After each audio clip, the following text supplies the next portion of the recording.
Welcome back. So what I have for us here, again, is just a table showing levels of significance. And you'll notice that these numbers are wildly different, right? A dollar is wildly different than 100,000. 10,000 is wildly different than 100 trillion. And the way we can relate these wildly different numbers is through logarithmic scales. And I'll show you that in the next couple of videos here.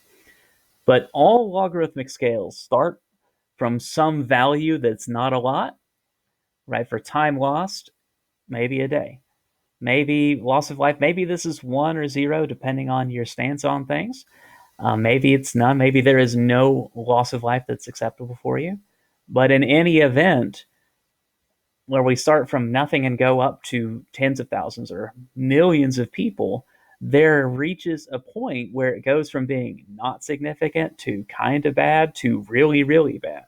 And those values are so wildly far apart that we have to use scales to bring them together in a reasonable, sensible way. And logarithms are going to be the tool for that job.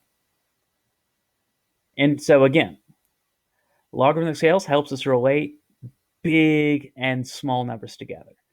In the same way that scientific notation, if you're familiar with that, helps scientists, and by extension anyone else who uses notation like that, deal with very big or very small numbers. Logarithms are going to do that for us in this series. So I have an example for you here. It is earthquake magnitudes. Uh, Famously, the Richter scale is the go-to for that. So any seismic event gets registered and they do some formula, it comes out with a magnitude. And that's what a lot of people stop with, which is fine, I guess. It's not great though. Because what we're about to see here, that if you go up by just 1 on the magnitude, you're making your life about 10 times worse, if not more. If you go up 2 on the magnitude scale, that's about 100 times worse, if not more. So we'll take a bit of history and look back about a decade ago to the massive earthquake that took place out near Japan and positively wrecked the Fukushima Daiichi power plant. And we'll start with this. The energy released in an earthquake is given by this formula here. Now, this is not Loge, it's the log of the energy. Base 10 log of energy is equal to 11.8 plus 1.5 magnitude. And at Fukushima, the magnitude was measured to be 6.6. So we're going to find how much energy was released at the Fukushima area, and also what amount of energy was released at sea, where they said maybe it was about an 8.0. Some estimates went as high as 9.0. But for the 6.6 magnitude, we'll substitute in, and we will do a little bit of arithmetic here to multiply and then combine.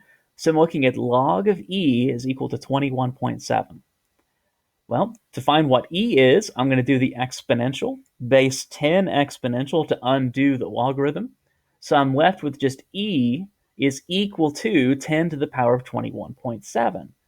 You run it through a calculator, you're looking at about 5 times 10 to the 21st. And that's just an incomprehensibly big number. Incidentally, you'll note here 10 to the 21. That is 10, which is a 1 followed by 21 zeros. It's massive.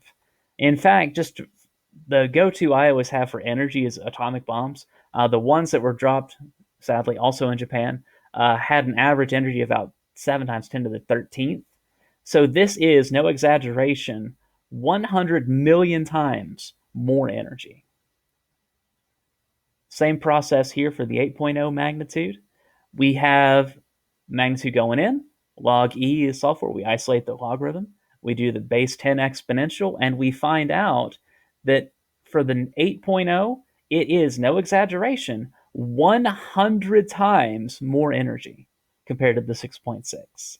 So a 9.0, more than that, maybe 30, 40 times more energy than this. So we're looking altogether of thousands of times more energy released. It's absurd. And so when people see exponentials and logarithms, they're like, it's just 1 more. No, it's 10 times more. More to come.